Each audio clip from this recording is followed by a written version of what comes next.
everybody. Sorry for the late. This is Anne. Welcome back to Reaper Pro Tips with me, your host. And I don't have a disembodied voice, Justin. I forgot to turn him on. 1 second. I realize as I forget, it's that kind of morning. My body is at full out war with itself this morning. Oh, he's not in stream room anyway.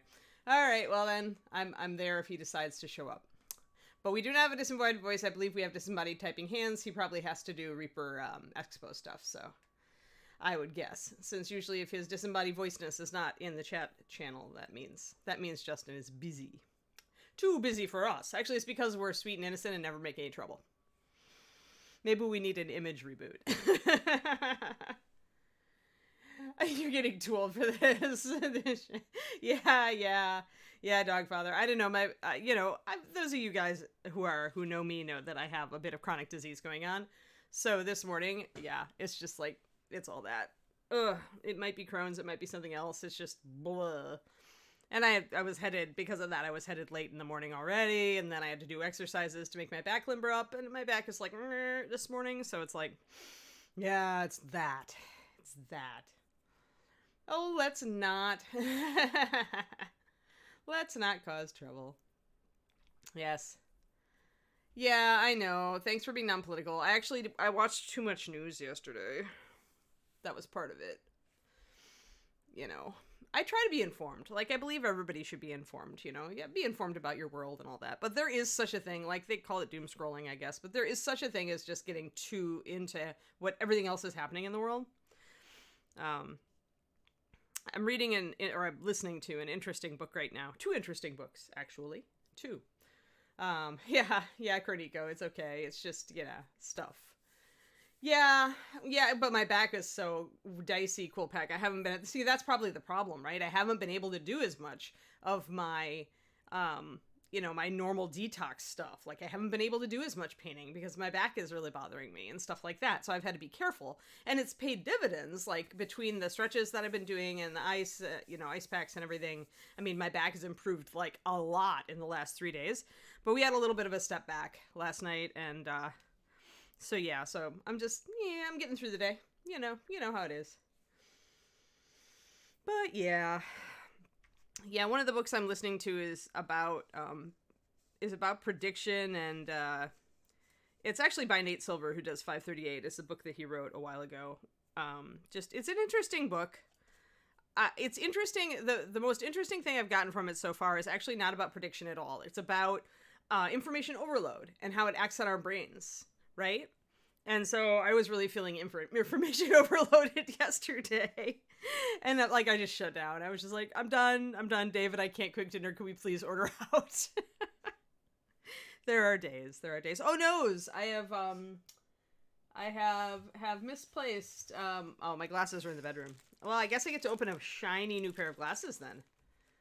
Hey, Rex, how's it going?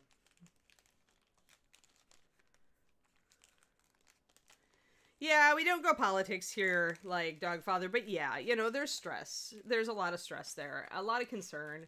Everybody's concerned. I don't care what you believe. Like, everybody's concerned with the country right now. And, so do what you can, guys, to just detox and, just take your time and be with yourself for a while. Turn off, unplug. Be you unplugged. It's very cold there. Yeah, I know everybody is getting lots of coldness now. How's it going, Julie? Oh, I forgot my book. Okay, you guys are going to wait while I get my bird book because I want to check my feather coloration.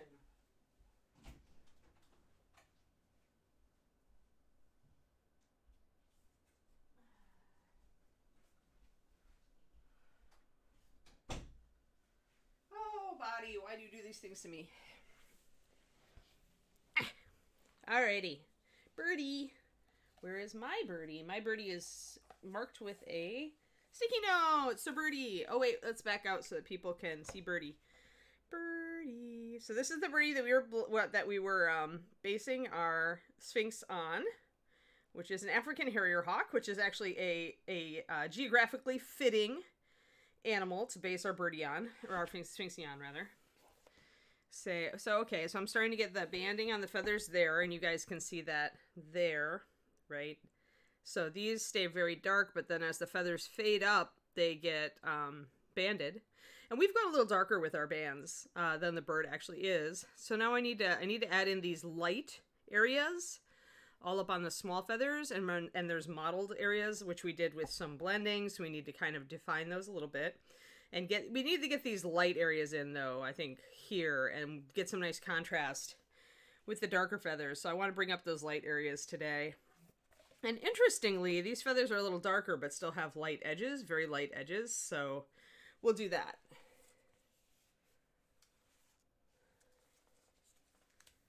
Yeah, I know. I really love the markings on this bird.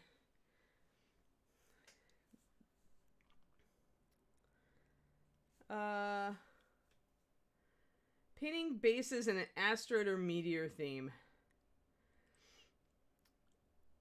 I don't know of any off the top of my head. The thing about asteroids is usually you want to use some putty to build up the rims of the bases. Like most people who I've seen, Kernam, use like a little circle of something, whether it's a little circle of cardboard or something, to like do a circle, glue it down, and then build up putty around it to make the impact craters. And then for little impact craters, you can just put like a ball of green stuff down. Maybe even use like the butt of your brush to kind of smush it in the middle. And then a basic sculpting tool to kind of smooth out the edges of the crater. What you probably want to do is look at some pictures of like the moon, the surface of the moon, and like close up where the asteroids are, and maybe only put like one small crater on each base if it's a 28 millimeter, just because you've got very little room, right? So you've got to kind of convey the environment with just very little visual information. But doing just a little ball of putty thing, and using the butt end of your brush and then kind of smoothing it out until it looks like a crater to you, and using reference photos to see the features of a crater that you want to kind of duplicate is a good idea.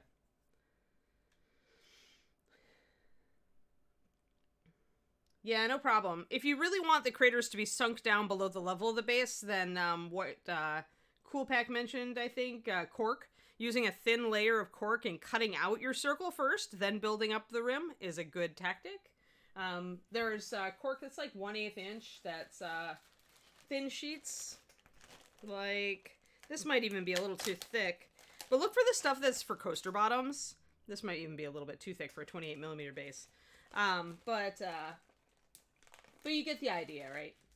But yeah, the problem with cratered bases on 28s is usually that you've so little room between the feet of the model to actually convey the information.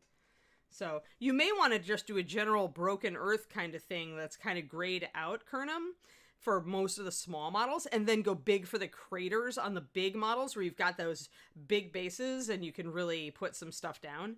And make larger craters and smaller craters. That way, if all of your bases are like the same color and texture, but you include craters on the large models, the idea that you're on a moonscape will actually, will work. And of course, if you're working on a battlefield instead of a moonscape, same thing, right? You need impact craters. You probably want to do that kind of thing on bigger stuff. I mean, I've seen a bigger crater, I've seen it done with scenery and terrain, both with a Games Workshop book, but I can't remember. They've done tutorials on it, though, on building crater terrain.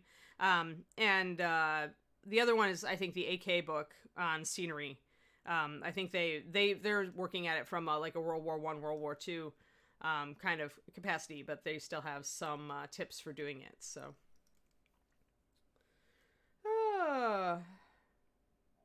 Oh no, Graniko. Yeah, that's a thing. When I watch VODs, I also feel sad that I missed out on the chat. Let's see here. Okay, I need to mix up some colors. We need to get going on the light areas of these wings. I want to do those feather edges. I've got this little gold blob from yesterday, and I'm just like, Rrr? I guess it's a good indicator for the center of my screen, except it's not really the center. If I scooch it back, it'll be the center, though, and then it'll be marker. That way I feel like it's not just, useless. Oh, CNOT with the big raid. Thank you so much. Hey, everybody, I'm Anne. I work for Reaper Miniatures. I do this morning show for them. We're here every day of the week from 11:30 a.m. Central Time, USA, for the next hour and a half, as long as my back holds out.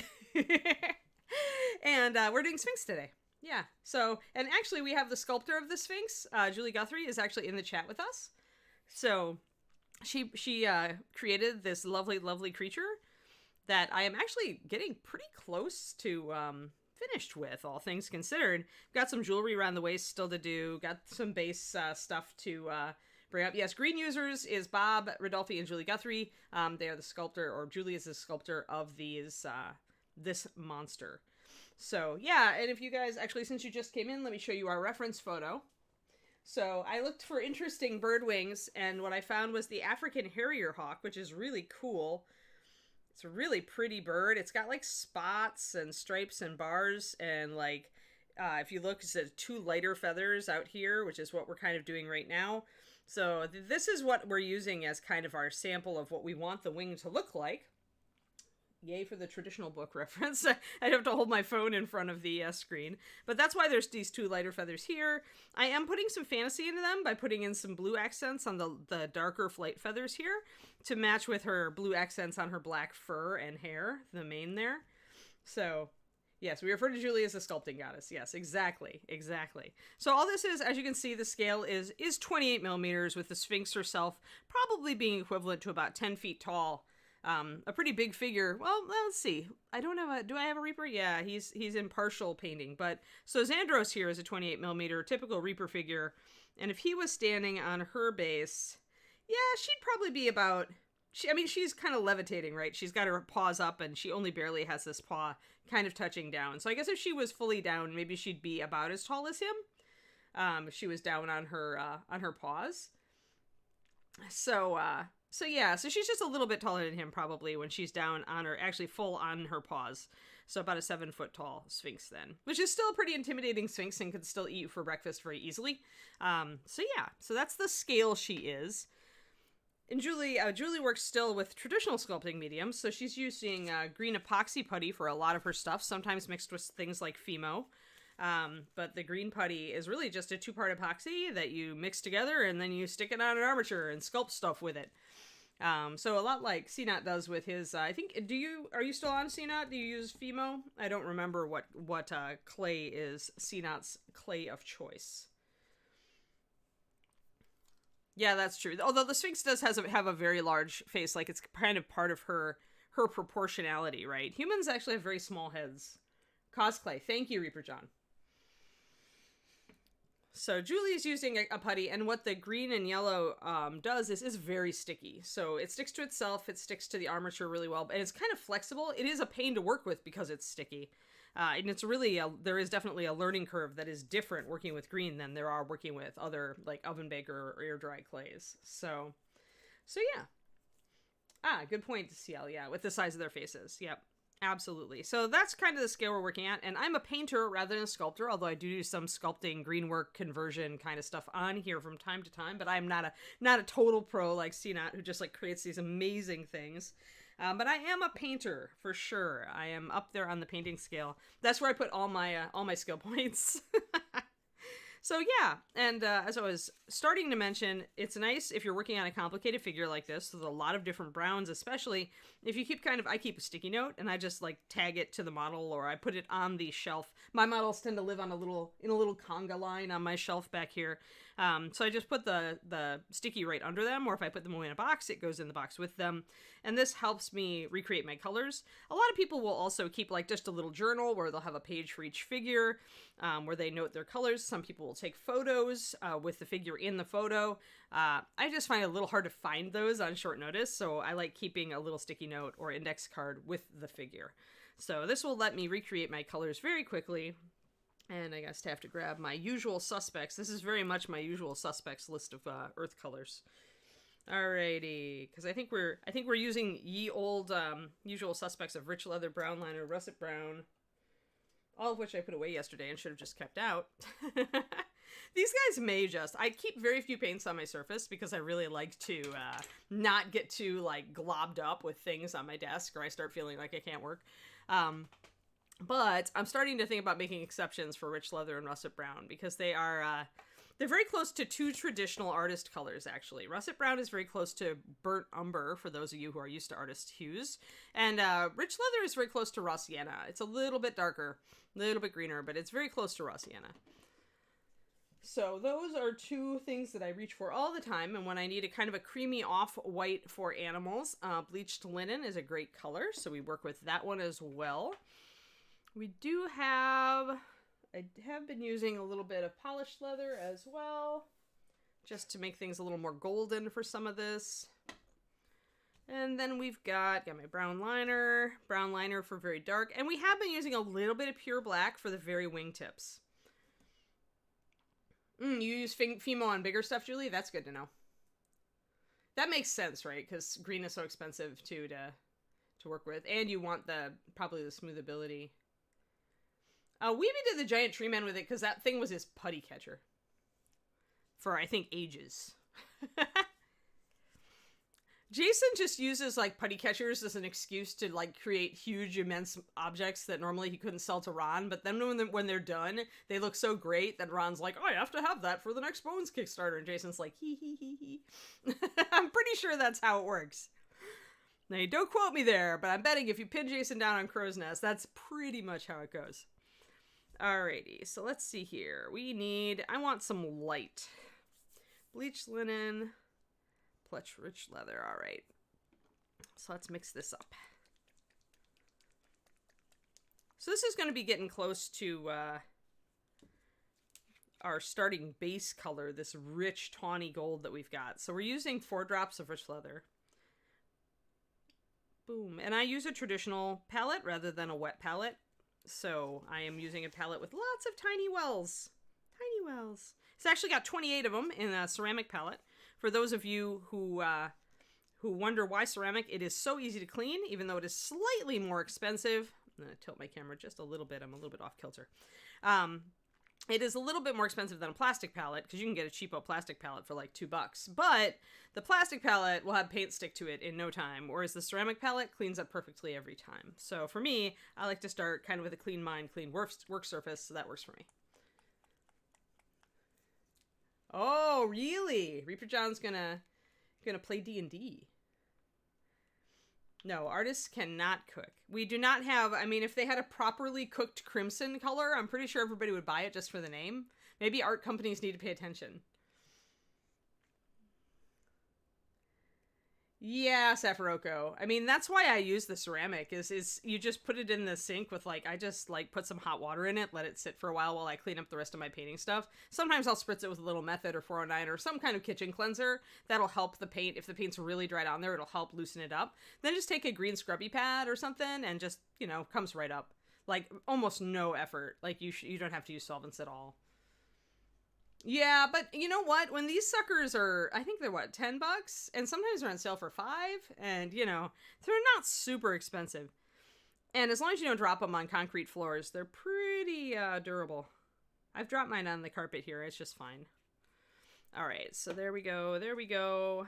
And I want 1 drop of my bleached linen. And then we're going to just start building puddles of lighter color with this. There. So, nice thing about dropper bottles is, of course, that you can keep an eye on your proportions that you're mixing to. So you could always hit really close. Like, every drop is a little bit irregular, but you always hit pretty close to your start if you stick to your dropper bottles. Some people say that you're not a real painter if you can't just mix on the fly. I would argue that that makes it somewhat inaccessible to a beginner or a basic painter who has no art experience. So although I will, say, well, you're certainly a more accomplished artist if you can mix on the fly on a wet palette, you are not a bad artist if you use mixing by ratio. I think that I dislike any art attitude that pretty much goes, oh, you're doing it wrong. I don't think there is a wrong. There are so many ways. There may be ways that are more efficient. There may be ways that are more artisty. There may be ways that are more, I don't know, it's just like cheaper or simpler. There's a whole bunch of ways, but they are there. So to say that, you're doing it wrong if you don't do it the way I do it, or you do it, or whatever, I just hate that attitude. I'm not in favor. There we go. Got some nice lighter color coming up here. This is going to be for the edges of the wings, but I really need to mix what we call a triad. So I'm going to grab a little bit of that even, just a touch of our original color, and put a lot of white in this. And we'll see, because I really need, if you see the edge, and we'll get this white palette out of here because it's making my camera go dark. But if you see the light edge here, it is actually quite close to pure white or linen white. It's very, very light. So I want, this is my Triad then that I'm mixing, custom Triad. Easy way to mix a custom Triad is just to mix a relatively dark color and then add incremental aspects of white to it, especially if you're working with browns. If you find that you want something, if you think it goes too pasty or too pale, you can add, you know, a bit more of the richer color into it. If I thought that this was going too muted out or pasty or frosty, you put a little bit of yellow in it to warm it up. That's something you learn over time. Oh no. Yeah, pretty much. Well, Andy had some good ideas. I mean, any of the artists out there, I never really got into abstract art, but and pop art, I'm like, I see the attraction of pop art, and I believe it's valid. It's not my favorite, but I mean, there are people who adore it, and more power to you. It's still about like color, composition, and shape. I mean, even abstract art, especially abstract art, because abstract art is just completely stripped down to color, composition, and shape in the most basic form. I've gotten to appreciate abstract a lot more over the years. As I think though that it is an art that really you appreciate when you see the pieces in person, because a lot of those abstract artists are also doing things with texture or finish, and that changes everything. And speaking of which, now I'm totally like, is COVID sick a word? Like homesick? Like pre-COVID sick? Like I'm pre-COVID sick for art galleries. I really want to go to art galleries again. It helps me like keep inspired and keep thinking about, you know, things. Pre-COVID sick. Is that the term? Is there a better term for it, or has nobody coined a term in the pop culture yet for wishing you could do things? Nostalgic for the before times. Yes, I want a one-word term, a summary of that. Yes, I have read several articles referring to the before times and nostalgia for them, though. So yeah, you're right. That is the kind of the way people are talking. So one thing I want to do is bring up these little feathers here. So I'm actually going to zoom in a bit. Hold on. Yeah, I just get in and out of the grocery store pretty fast. Weary, yeah. Yeah, I'm waiting for warmer, and you know the cold weather doesn't help, right? Because those of us with seasonal depression disorder or stuff like that are just hit super extra hard. This is our first real all winter with the virus, so I know when I was in Wisconsin I had it a lot worse. When I started taking vitamin D supplements I got a lot better, but I still get a touch of it here and there and wish that spring was here. Even in the climate I'm in now. And that could partially just be a function of our times. Because normally I think I would be enjoying this winter as it's quite temperate. Yeah, year-long cabin fever. Yeah, it's just because it's on top of everything else, right? So, yeah, I doubled my vitamin D dose yesterday. I'm like, you know what? I could take 2 of these, and I think I'm gonna, because I haven't been, like, out in the sun for so long. So if you don't supplement vitamin D and you do feel that you're prone to seasonal, I do recommend trying it. It did help me. May not help you, may not help everyone, just like with everything. But it could help you. Doesn't completely kick it to the curb, but it made it a lot. Like I used to be really, when I lived in Wisconsin, oh my gosh, I wish I would have known about vitamin D supplementation a long time ago.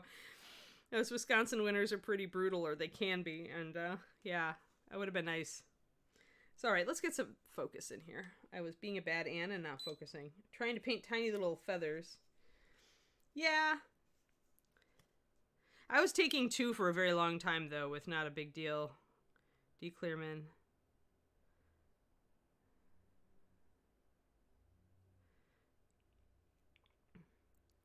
But noted, thank you for the caution on vitamin D. I think you can OD on almost everything, including water, so... As usual, it is exercise your best instincts. So yeah, so nice little highlight there on the outside there. I am going to also go around the edges of these little guys where I'm going to put in blue in a bit once we get all the feathers. We've been kind of working unequally on the wings. I probably should like finish one entirely and then get to the other one, but We've just been kind of flopping around wherever we feel. It's like being on the internet. You just kind of follow wherever it leads you for when you're feeling lazy. So I'm feeling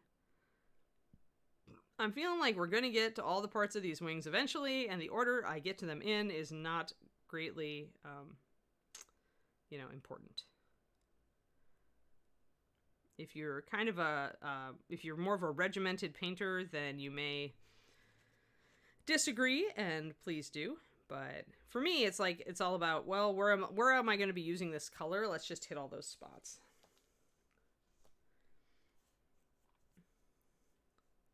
Yeah.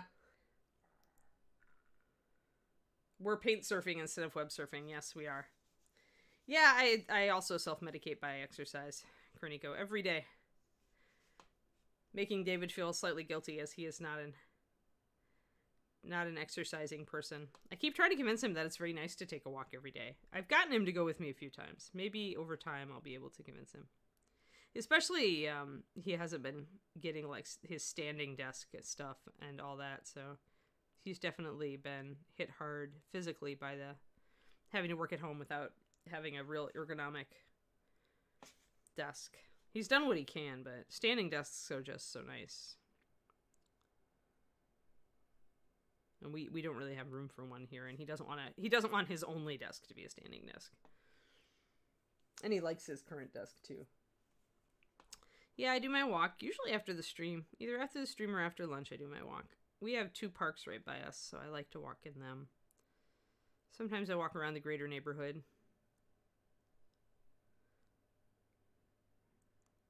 But that's dangerous, because then I look at houses. And then I look at the price of those houses, and I'm like, whoa, no thanks. Oh, dear. There's some beautiful houses out here, though.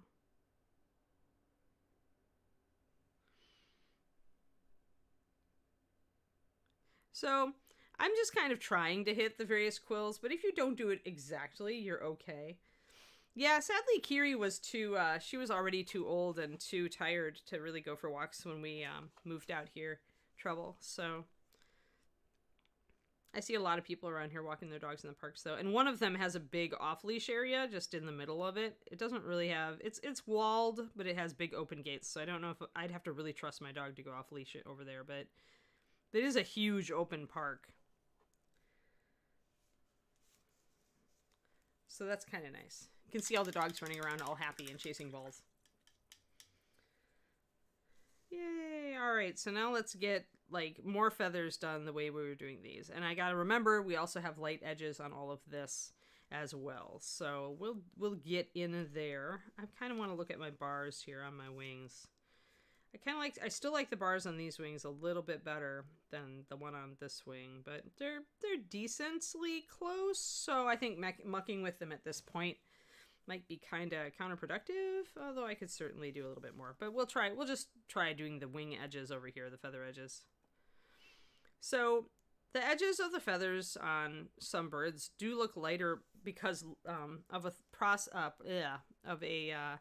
physical function or thing called light transmission. So essentially the edges of the feathers are very thin, and so light tends to catch them and actually go through them, which is why it's called transmitted light.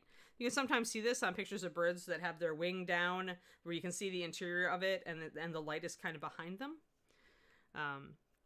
You usually don't see it on all the feathers, and the wing is so layered with feathers that light doesn't generally go through the whole wing like it does a bat's wing.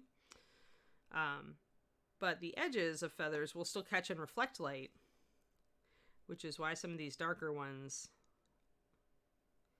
have a lighter edge than you would think. And here on the dark ones, I really don't want to go too far. I just want to keep kind of hitting the edge. Like I went a little lighter on some of these, a little bit more up into the feather.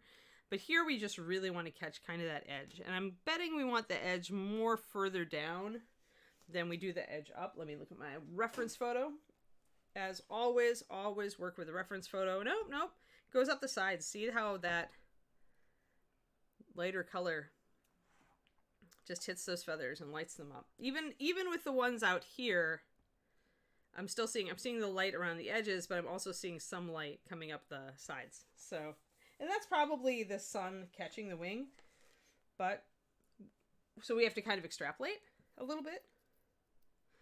Sphinxy, though, is sitting with her wings mostly kind of behind her and a bit vertical to the light. So, here, let me get her. Oh, wrong one. Sphinxy, get your wing on. Put your wing thing on. So when we plug in Sphinx's wings, and I don't have them glued on because it is just much easier, much easier to keep wings sorted and paint them detailedly when, so that's how they look on her. Yeah, hummingbirds are different though, right? Because they're so lightweight. I mean, like a breeze blows them away. So they would have very, very thin wings because they have to move them very fast. Thick wings would totally not work for hummingbirds. But yeah. So that's what we're looking at. But because her wings are kind of like, you know, vertical to the light source, we won't necessarily get the effect, as much of that light effect on the edges as strongly as in the photo. Because on the photo, the light is coming right down on those wings, and here it's not. So I'll put the lighter edges on. Oops, Sphinx, don't come off. I'll put the lighter edges on, but I probably won't take them as high as the photo.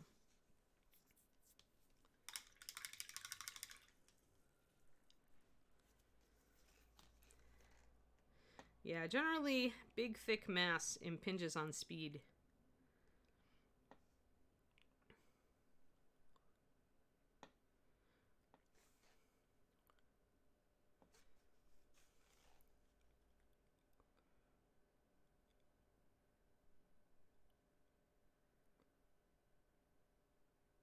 I might have a little bit too much paint on there.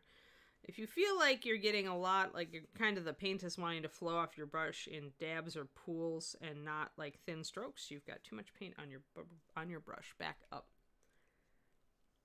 And make sure I'm in focus again because I'm painting on the ground. Hey, Silver. I'm glad you like them. Yeah, well, that's because, I mean, they look realistic because they, because I'm directly basing them on a natural animal, so if you use a reference photo, you can get really realistic results with not much effort. You just have to make sure the colors are in the right place and you're highlighting appropriately to get the kind of mottled effect that I got on the top of these, which is actually something we see on the bird that I'm using as a model. I used wet blending, kind of a wet blend stipple with a big brush. Let the colors kind of flow together a little bit on their own. And now I'm just trying to edge some of my feathers to bring out the edges.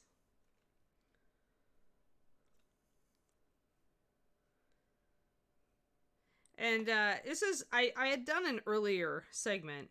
I think I do need to actually thin this paint a little bit. If my color is too strong, I may need to add water to my paint to give it a little bit more transparency.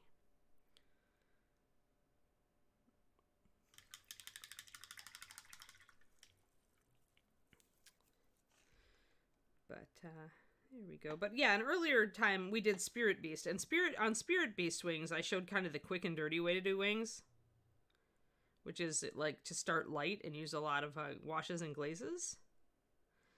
But on Sphinx here, I said I was going to use the work intensive wing technique, where you try to stay true to life and you do all the feathers separately and you spend a lot of extra time. This is the reason why top level miniature painters generally don't paint things with feathers. For competitions anyway. Because it takes forever. And we would much rather be working on a bunch of stuff. Feathers can be very monotonous. You can see how fine I can get now, guys, with these tiny little touches. Since I thinned my paint more, I'm able to produce a more subtle effect and make it look like the light is kind of blending out from the core there and get a much softer. See how this looks like little dabs of paint and this looks blended? That's entirely. Oh yes, sculpting them is also monotonous.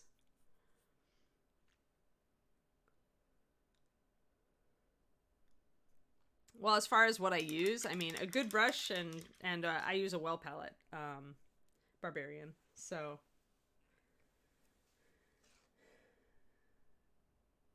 Yeah, I do every morning, Silver Tongue. So I'm here from 11:30 a.m. Central Time, USA Central Time. And we usually go till 1 p.m. Central Time. And I was Reaper's staff painter for many years, and then I transitioned into actually creating their paint lines. So all the Master Series paint line, I made all of it. Like, except for the most recent colors, because my protege Sadie took over when I moved out west. But yeah, so I created Reaper's paint line, and I was their staff painter for years and years and years. And a professional painter, national and international award-winning painter in my own right. So yes, I got the cred. Come, watch us paint. I do cover like a lot of beginner and basic techniques as well as advanced techniques. So even though today we're doing a lot of stuff that's kind of advanced, I welcome questions from people who are just learning or just started in the hobby, because you guys are the ones who are going to be the future of our hobby. So I thoroughly don't mind if you ask questions about anything about painting. I will pause. I will answer. We're all good. I love to teach beginner and intermediate painters.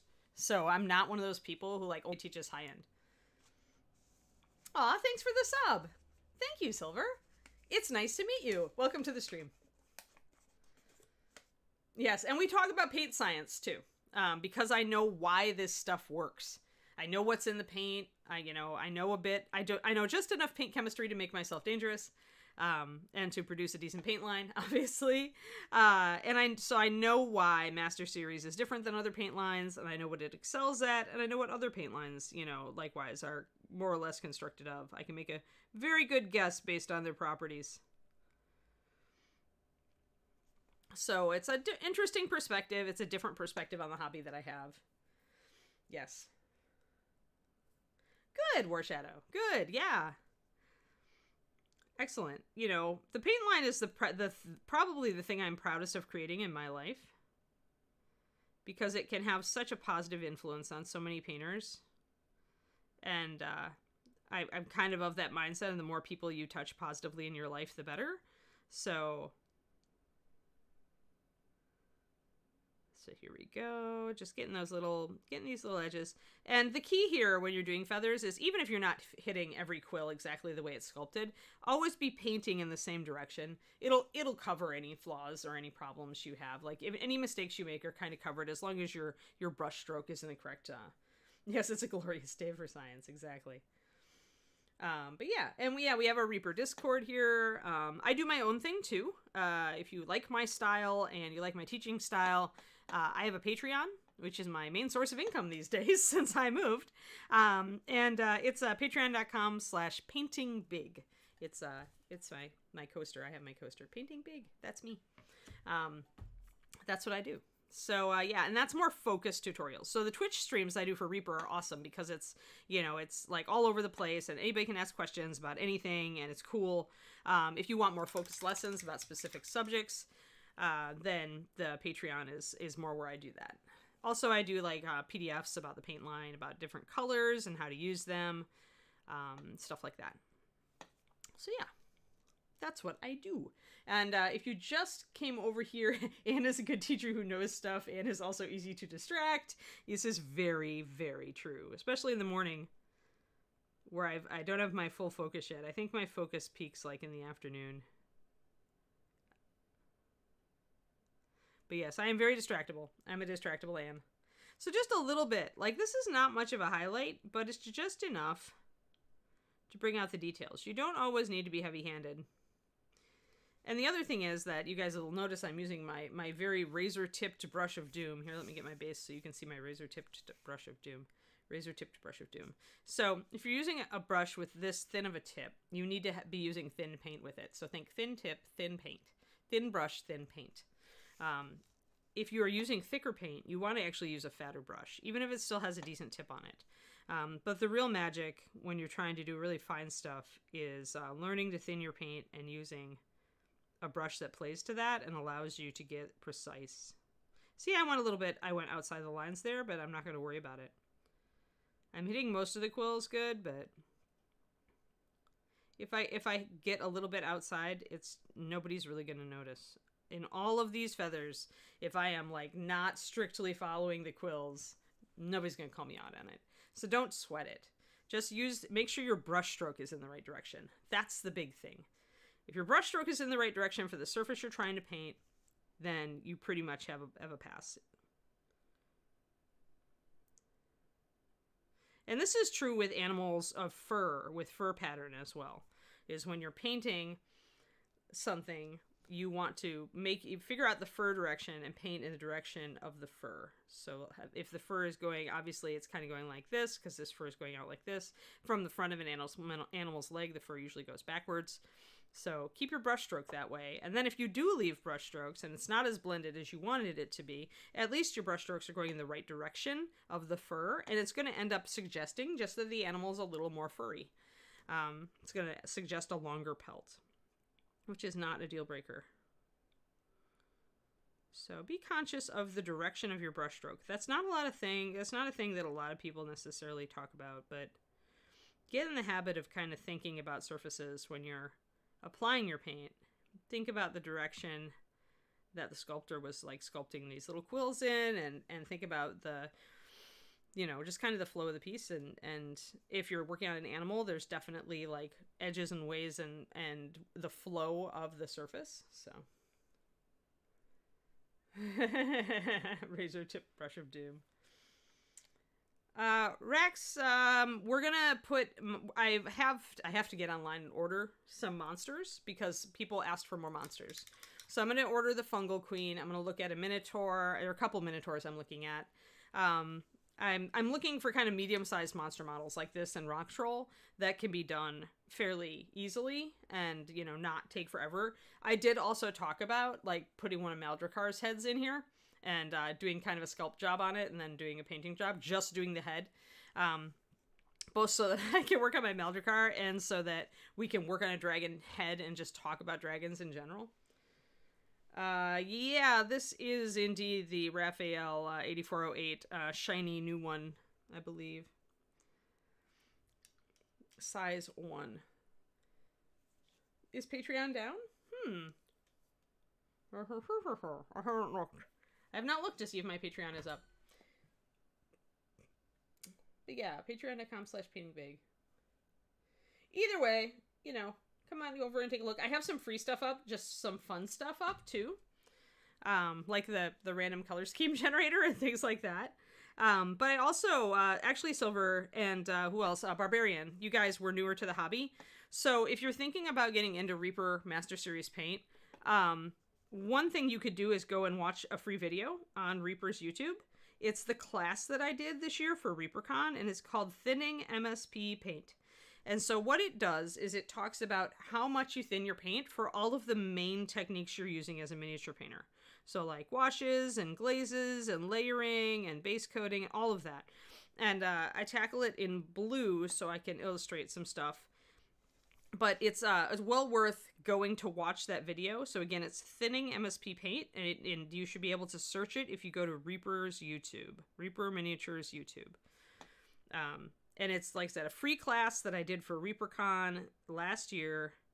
And the tie-in here is there is a free PDF on my Patreon that is essentially the PDF for that class. It gives you all those ratios. But it's well worth actually watching the video because I explain the whys of everything. Like why I'm asking you to do it this way. Why this stuff works. And I always think that knowing the why, I always joke that I want to teach you guys to fish. I don't want to just hand you one.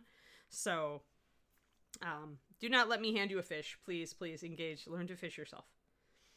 Oh, it's up just slow, the Patreon. Well, that's good. I don't want my Patreon to crash. Crash and burn. Crashed Patreon is not good Patreon. I think I'm going to suggest just a little bit of the quill down the center of these guys. Just a tiny bit. Not as much as I did down below where it is really strong. But sometimes, especially when you do the edges, it doesn't look quite right unless you also like kind of bring out the quill just a tiny bit. And since the quills are sculpted here, I'm gonna choose to bring them out. This is me departing from my reference photo just a little bit. And it's absolutely cool to do that, of course. Use the reference photo to make sure that you do look more realistic, if that's what you're going for. But there's always points like when I decide to go blue on the feathers here, and I'll go blue also inside of these little black dots here. There's always points where you can depart from the color scheme just a little bit here or there, as long as you're consistent about it. If you love whys, then you're going to like me, Silver. I like to explain the why of everything. It's like, I don't need to do a show on all the things I wished I knew when I started miniature painting, because that's every show. Speaking of which, it's time to stretch. It's actually a little bit past time to stretch. So we have a stretchy break. We're going to take our stretchy break. So anybody who's been sitting in their chair for half an hour or an hour, staring at something and not getting up to stretch, please, your body will thank you. Get up, take a stretch break. Pardon me while I go back here and stretch. Try to get my shoulders loosened up. Try to get my back loosened up. As with many of us mini painting geeks, I have lower back issues. So welcome to the club. I know many of you have the same. But yeah, so take a break. Do some stretches. I typically do the behind the back stretch because it loosens up my back. So taking one arm and kind of pulling it gently, kind of making sure I keep my stomach tight, and usually helps unlock. If my lower back is locking up, I can feel it kind of unlock, and I hold it for 20 to 30 seconds. And then I do the other arm. And usually, actually, you will feel a little bit of an ache in your lower back, but that's actually what you want to feel. When you can't feel your lower back and you know you have problems, that's a bad sign when you can't feel it. But yeah, so take a break, stretch, get up, get a drink, hydrate, ask me questions in the meantime while I'm stretching. If you want to ask questions, I can just answer them. That is all cool. Once I get myself, since my body is just fighting me today, once I get myself loosened up a little bit, I will come back and we will continue.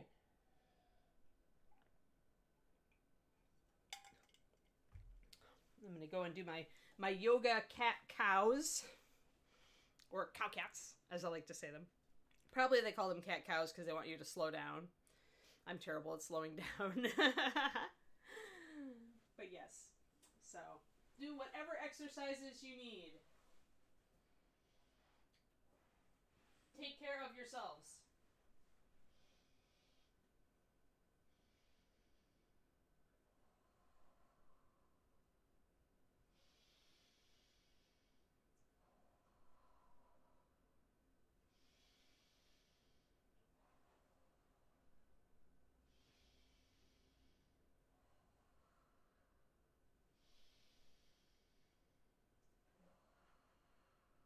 All right. I kind of have to stop like talking to do my cat-cows. So I'm supposed to breathe. Yeah, stretch break reminder. Everybody. Cool. Actually, I'm going to put this aside and kneel. And put yeah, I'm fine. Good. Huzzah! Hopefully my body calms down and I can paint more today. Lately, it's been a fight. My hair is standing up. Oh well. You all get Anne with standing up hair today. It's just my whole body. It's just like, everything will break today. Oh, hey, Orion. It's been a while. We were just taking a stretch break. I have integrated stretch breaks into the show to remind myself and everybody else to take a stretch break. So we are otherwise working on Sphinx wings because we are eternally working on Sphinx wings. And since you are winging in, you are on theme.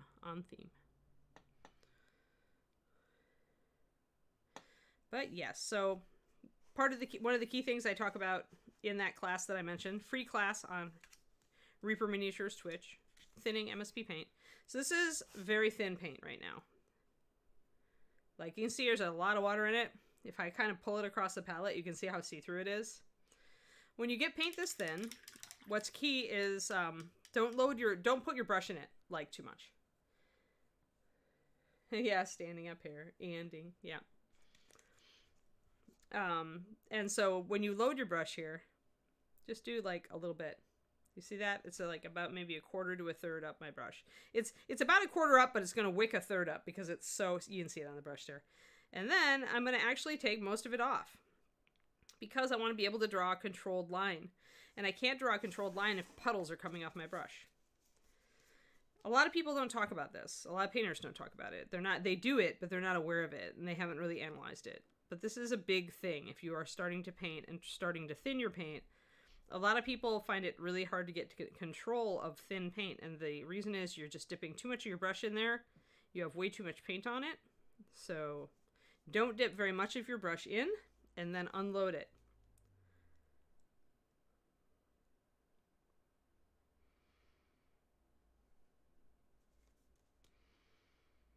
There we go.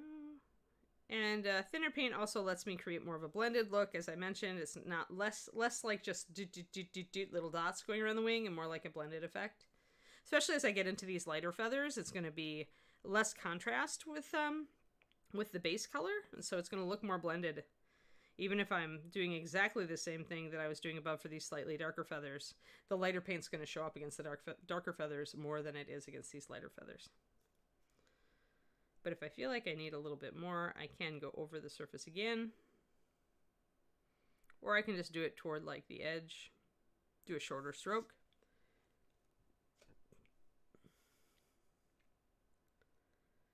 Good, Orion. Yes, I actually hydrated while I was standing up.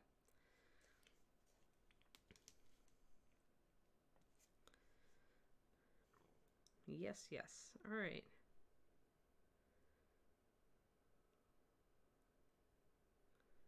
So what have you all been cooking and baking? I made banana muffins last night. Banana nut muffins. I tend to make my banana nut bread in muffin form these days so that I can have it in an easily served portion. I kind of modified Alton Brown's recipe from Good Eats, because he really has just a kick butt banana bread recipe. But obviously I made it gluten free and lower carb, and it's taken a while to dial it in, because you know you're changing fundamentals about the recipe when you do that. Oh, safe travels, Twisted Oma. Ugh. Yeah, bye-bye. Enjoy your rehab. I hope it goes well.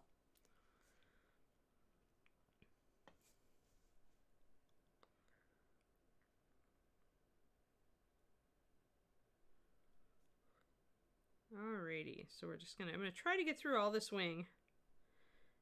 Takes a while. Takes a while to build up little layers of paint. Like, this is why as you get where you're using more high-level techniques, you will slow down as a painter. Where you used to be able to paint a figure in 2 or 3 hours, or 1 or 2 hours, you're going to find that it takes you 4 or 5, maybe 5 or 6. Now, you will get faster as you get experience with your new techniques. So, I mean, my slowest speed for a 28 millimeter was probably 12 to 15 hours for a very high-quality one. And for a really, really high-quality one, it's still going to be more than any of my other. You know, it's still going to be longer, but I could probably do it in more of a 10 to 12 hours now. Maybe even 8 hours if it's a simple figure. So, actually... yeah, I'm a spirit animal! I'm a fox, for the record. I'm hopelessly opportunistic, and I like to look pretty. I'm a fox. I also like to bounce. Foxes jumping into snow are the funniest things ever. But anyway, yes, if you wish me to be your spirit animal, I'm up for it. Yes, yes. I'm a foodie, so I cook and bake a lot. And since I'm low carb, the baking is something that took me a long time to dial in right. Low carb and gluten free. So I have a wacko diet because of my digestive stuff, so. I kind of learned to cook out of self-defense, cooking and baking. When I switched the diet, when I went on keto for a while to lose a lot of weight, I had to start cooking everything, and so I learned to cook a lot better.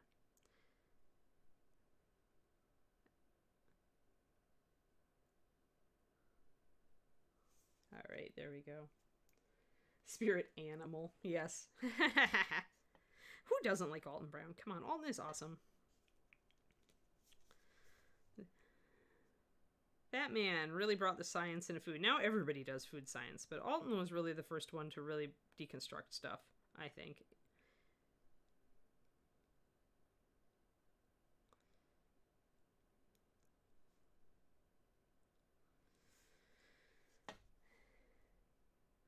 Alrighty. Oh, okay. Everybody's quiet. Good. You're all watching mesmerized as I paint tiny little feather quills. Got it. That's all cool.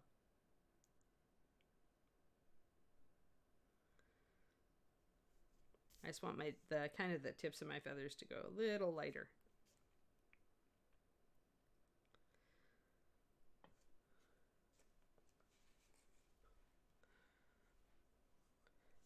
Yeah, it's relaxing, right, Orion? Oh, thanks for this resub. Hey, you're at your half a sub-anniversary. Half a sub-anniversary. Half a sub-anniversary. Thank you very much. As we always say, you know, the subs to Reaper, even though Reaper is a fairly large miniatures company at this point, the subs do help us because the Twitch streaming department is relatively new on Reaper. So when we can get subs, then that pretty much sends the message to the boss that it's worth putting resources into this endeavor. So Reaper is very good at compartmentalizing, so it likes to kind of look at each department and see if it is actually pulling its weight. So even though we are part of a big Reaper, spending your sub on us, we really do appreciate, because it keeps Justin and I employed.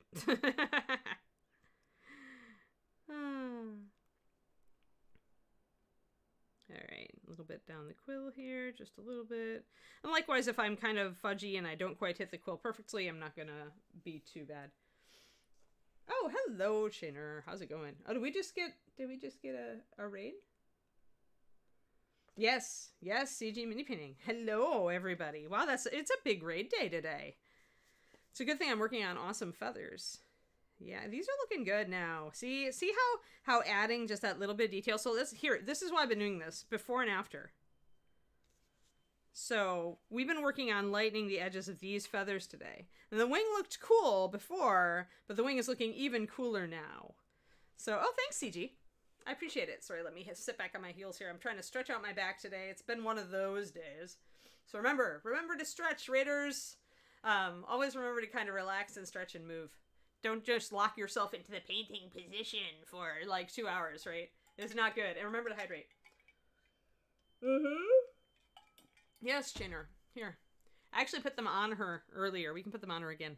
Just for you new peeps. Here's Sphinxy. Sphinxy's wingses. It's much easier to paint wings, especially if you're going to do detailed patterns. It's much easier to paint wings if you leave them off of the model. Sphinx here has some really nice connection points, like her wings socket in really nicely. Thank you, Julie. There we go. So her wings are coming along really well. I really like the light treatment on these. Here, you almost hydrated with paint water. You're done. Oh, last night. So that's how they're looking, and I still need to highlight. Here, let me get my reference photo here. Our reference photo is an African Harrier hawk. So that is the inspiration for the patterns on the wings that we're doing today. Since Sphinxy is, Egyptian, I figured an African model or an African bird would be a good bet. So what we've been doing is these light edges on all of these feathers. And then there is a little bit of light edging here and there up on these short feathers too. So we're going to go up and we're going to tackle some of that as well, just to try to make it blend in and look good. And then we also need to get, if you can see the outside edges of these feathers are also lighter. So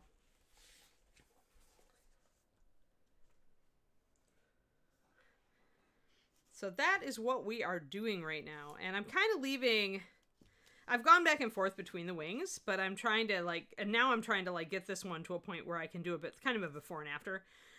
Here at least you can see the after on the blue feather down here. The blue is also going to go here, and I may put it on a couple more of these little feathers here. The blue is because her mane is highlighted in blue, and her mane is black. So I figured if I did any black markings, if the Sphinx is like an integrated creature, I want to keep those markings consistent. Let me get my focus back on. Thank you, Goblin Joe. I'm glad you like them. I'm enjoying them, even though wings are one of the most tedious things to paint when you're trying to do a really, really good job on them. I was just telling people I did a this is how to paint fast wings last year on the Spirit Beast, but this time I decided that I was going to go whole hog and do really, really nice wings, and it just takes forever. Hey Val, how's it going? Thanks for the resub. 7 months, lucky number sub. Yeah, if I go up and down, guys, it's just because I'm like trying to stretch out my back and make sure that it stays good so that we can finish this show. We have 20 more minutes. If I can make my back work for 20 more minutes, we're good.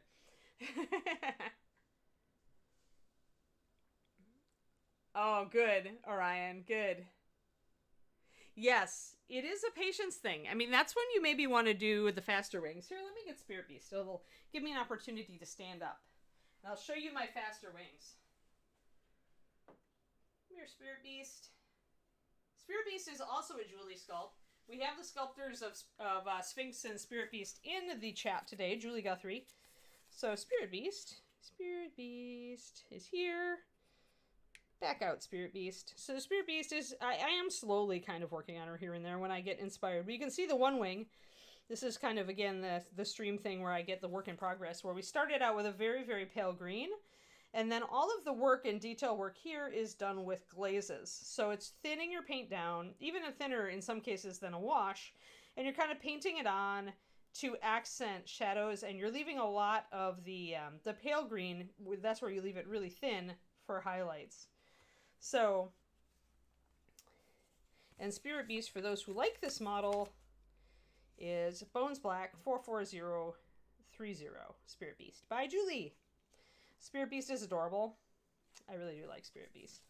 Which is why I haven't put her away. Even though I haven't worked on her a lot recently, she still stays on my shelf because I'm fond of her. And on occasion I use her to do like leopard spots tutorials.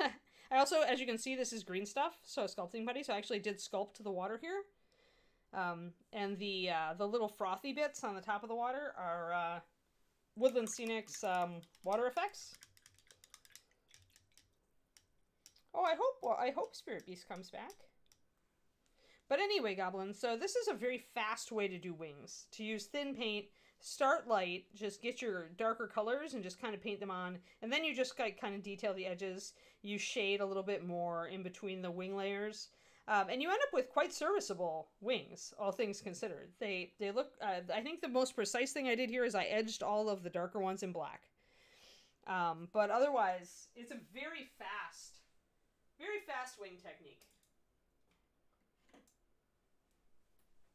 So, and I did that on stream. So if you look up Spirit Beast or its item number, Spirit Beast 44030, you should be able to find both the episode where I did the water and the episode where I did the wing. You should be able to find all that. There. I'm feeling a little bit better. Yeah, if you're trying to avoid dry brushing, glazing is like starting real light and doing glazes and washes, targeted washes, not putting it over the whole thing, but just putting it exactly where you want it. That helps you avoid dry brushing because you hate that scratchy texture, right? You don't want that necessarily. So if you're trying to get away from that, then yeah, I would say go take a look. It makes you thin your paint a lot. So remember what I was just talking about when you were using really, really thin paint, only dip a tiny bit of your brush in it because it's going to wick right up your brush anyway.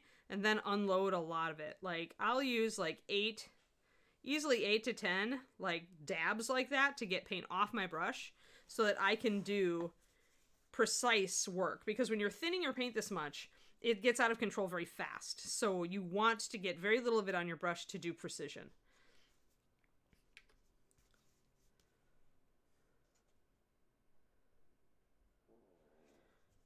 Yeah, I tell people always there are two ways to do wings. And doing them like this definitely gives you the wowza effect, but it takes a very long time. Obviously, because you're sitting here and you're hitting every little... I need to look up like the actual anatomical. And even there, I'm getting little puddles. See that puddle? So what that says is, even then, I still had a little bit too much paint on my brush. Now, since it's wet paint, since it's thin paint, it stays wet a little bit. It's pretty easy to scrub it up if you just throw some water on it and kind of scrub at it with your brush tip. You can pull it up, so it's not as bad.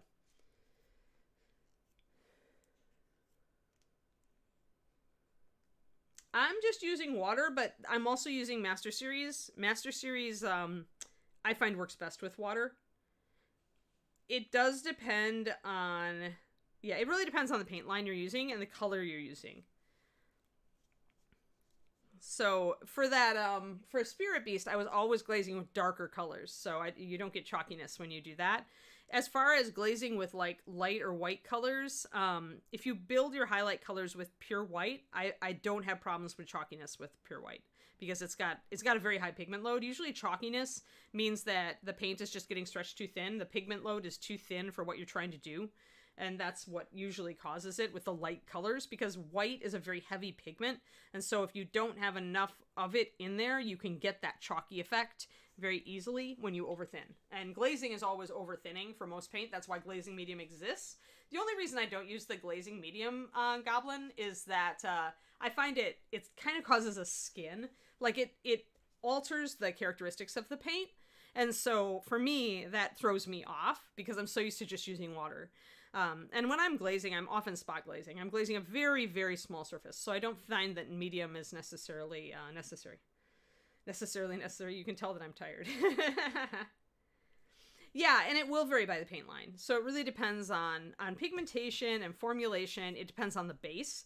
The heavier and goopier and high coverageier the base, to totally make up a word, Dr. Seuss. That's that Dr. Seuss a word. But the more thick your paint base is, the less good it is at thinning in general. Because when you've got that really high coverage kind of goopy, plasticky paint base, what you're dealing with there is a very heavy resin. When you add water to that, it sinks, it separates, it doesn't want to stay in solution. Works much better when you've got a much lighter, tighter, more transparent base. So there's chemical reasons why you'll get a chalkiness with one brand and not with another. Yes, large expanses of flesh. And a lot of... Okay, so there are whites and there are whites, and there are light colors and there are light colors. Some light colors, like light skin tones, will not have as much white in them as you think. That's why I usually build my skin tones. When I get to the very, very pale ones, I usually build them by, like, starting with kind of like a mid-tone or lighter skin tone, but then I just add pure white to make further paint puddles, further highlights. Because this sucker is so overpigmented, I find that's partially, I think, why it doesn't really chalk out on me. So I even though I made the color and it's usable, but if you try to glaze with like fair highlight, it's not going to work as well as if you use like fair shadow and add white to it. It's the weird function of some colors. Well, yeah, you can add, acrylic thinners, yeah. All acrylic thinners are, Ryan, is taking a thinner, lighter, more transparent paint base and putting it into your paint. You're essentially adding base instead of adding pigment or water or whatever. So, yes, but it will change the way the paint acts. So, for me, I don't like mediums. But if you are having trouble thinning your paint, yes, an acrylic thinning medium or glazing medium. Usually all you're doing is you're adding base. So you're minimizing the amount of pigment you've got in favor of giving it a stronger, lighter base to hold the pigment together. You should be increasing transparency without increasing wateriness.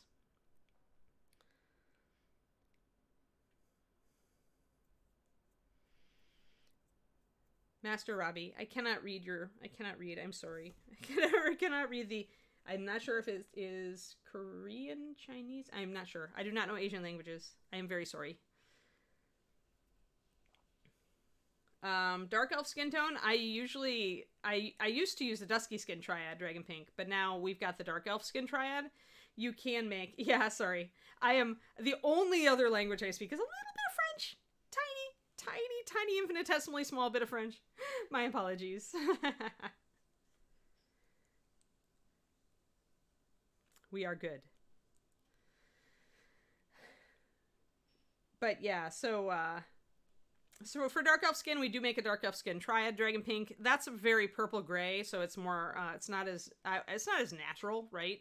I like a lot of brown in my dark elf skin, so I tend to actually use like a normal dark skin tone, or I'll mix a little bit of purple or gray into it. So yeah. That's what I typically do. I like my dark elves to look more like just dark skinned, like more naturally dark skinned, less magical dark skinned. Although I have seen them done with kind of a blue black, and that can look cool. I did a PDF on dark elf skin tones a while ago on the Patreon. Pardon me while I get back in the kneeling chair for the last bit here, guys. Got about 10 minutes left. Alrighty, so let's get these little feathers highlighted. You can see I started on that one.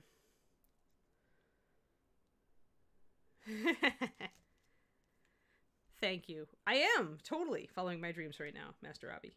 I hope you are also. It's an important thing. Even if you have to, like, you know, carry a silly day job while you do it.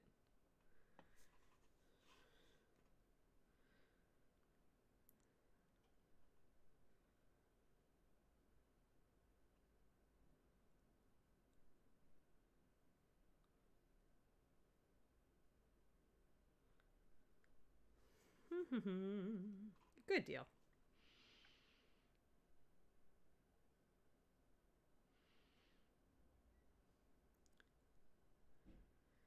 Speaking of following my dreams, no word back from the literary agent yet, guys.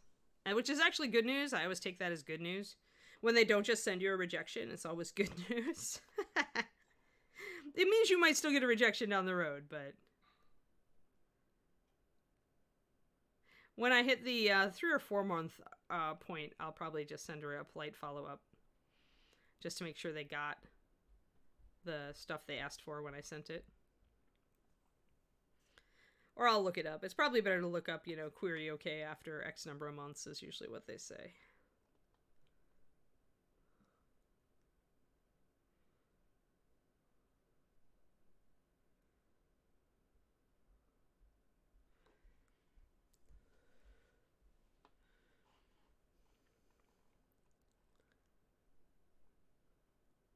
Yes, work enables fun. Yes, that's a healthy attitude to have if you don't have any, like, if you don't have a dream that involves, like, switching careers like mine does. Although I wouldn't drop the painting. Even if I do get my book picked up and sold eventually, and a contract for more books, I will still do the painting stuff. Because noveling is very intermittent paying work. And it's nice to have a day job or a secondary job, or even a primary job while you do it. Similar to when you were starting out with painting. I always tell people that mini painting makes a great part-time job. It takes a bit more effort to turn it into a good full-time job.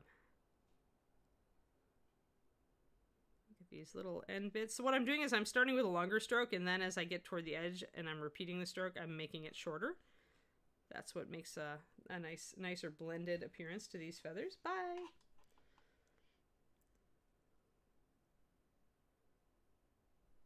The longer you work, the less fun you have.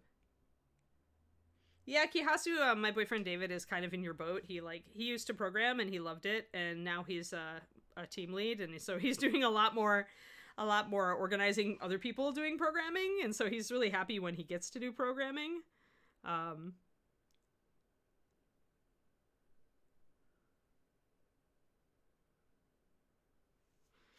But so we feel it. I still love painting though. Like, I think that's something when you start doing your hobby as your job.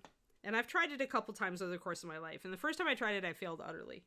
And I got horribly burned out. Because I just really didn't know how to, like, compartmentalize and organize my productivity. I'm doing it a lot better this time. I still love painting. I still get excited to work on new projects.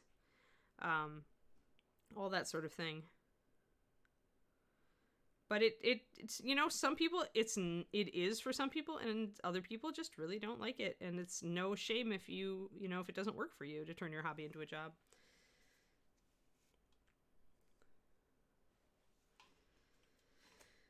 But I don't think it's fraught with, like, I don't think it's going to be fraught with doom. I mean, it does change your attitude towards your art, right? Like, in my case, art.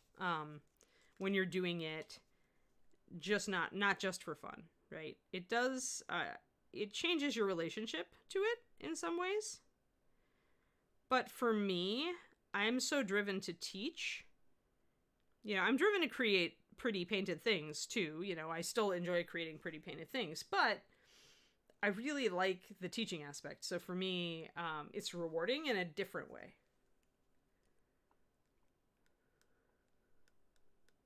Oh, it's very difficult, Hobby Goblin. The best thing I can tell you is do take time for yourself. Like, it's very tempting to workaholic. It's extremely tempting. Because when you're self-employed in anything, inevitably your work tends to be kind of lumpy throughout the day. Like, it's not just a 9 to 5. Like, there are plenty of evenings where I sit down and actually work on something for the Patreon, even though technically I'm trying to keep it in the 9 to 5 realm, right? But I'm trying to stop at a certain point so I can spend time with David. We can play some computer games together. We can, hang out and watch Mythbusters or whatever. But it is difficult. It is very difficult because it's just a harder paradigm for your brain to wrap itself around. You can't just clock out and go home and not worry about it. It's your thing. It's your baby. So.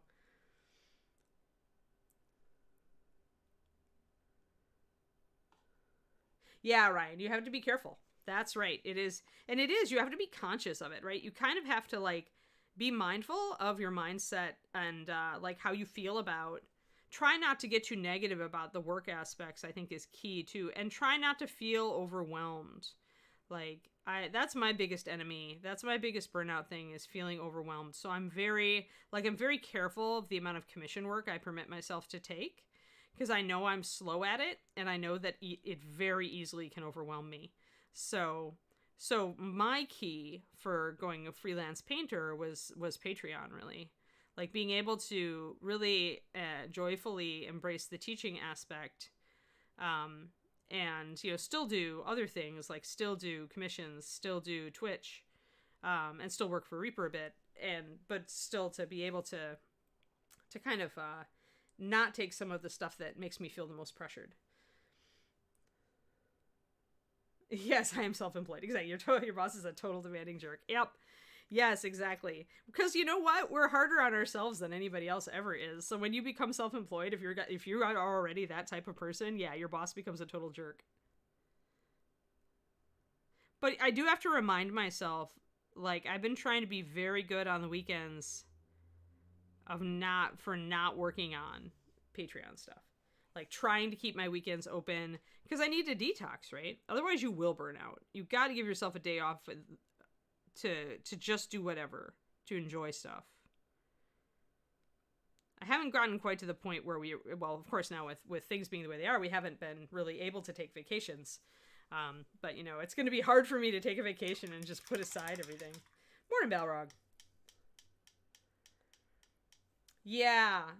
See, and I do that. I think, Max, what helps me do that is that I'm always, with this stuff, I'm always working on Reaper, right?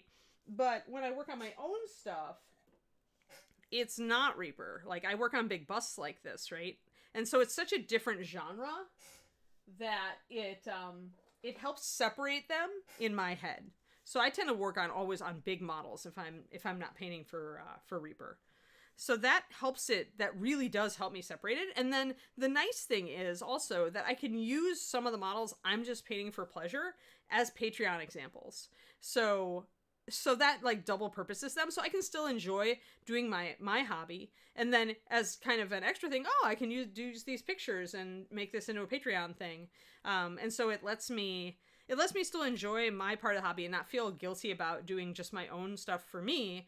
And sometimes I can even repurpose it so that it takes more pressure off me with the Patreon. So, And it is 11 and my back is saying, it's time. Hey guys, look, we got almost a whole wing. We just need to, like, do some little bitty highlights up here. Here, let me back up. Back up, put wings in focus. Make them sit nicely together. Yay! So, on the right, except for the blue, like, the blue is the only part that's more done on the one wing than the other wing. But on the right, you can see where kind of the contrast between the two, and it's subtle, right? You would be perfectly happy. Yeah, and you could definitely stop here. But if you put just a little bit of extra effort in, then stuff starts to look even better. I still need to actually bring up the edges. Like, I need to figure out how many of these I'm going to make black. How many of these I'm going to make, give little blue chevrons to. And then I need to edge these little wings down to the bottom, like I did these. So the key here is to still keep the ground color of whatever you did. Like, all of this modeling and stuff that we did, all of these different color sections and this blend here, you want to keep that intact. So you're really, when you're highlighting, you're really working with a lot of edges.